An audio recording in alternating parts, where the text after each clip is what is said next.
Toyota Grandia nga pala mga boss. Itong problema neto, may tagas ang kanya rack and pinion.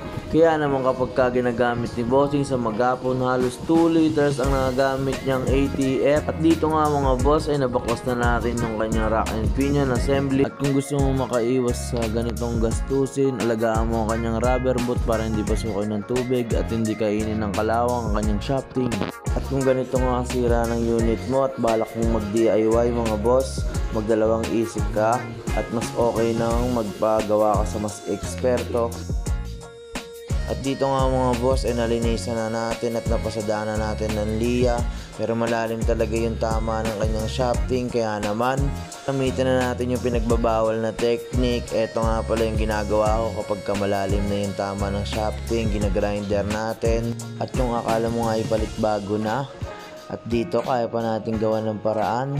Kung meron kang tiyaga, meron kang ulam. At kitang kita nga yung ngiti ng ating customer mga boss, dahil nakikita niya na ang kinalabasan ng ating pagkatiyaga mga boss. At dito nga mga boss, ito yung finished product ng ating pagkakaliya mga bossing. Kung akala mo ibutas na yung bulsa, ay nagawan pa natin ng paraan.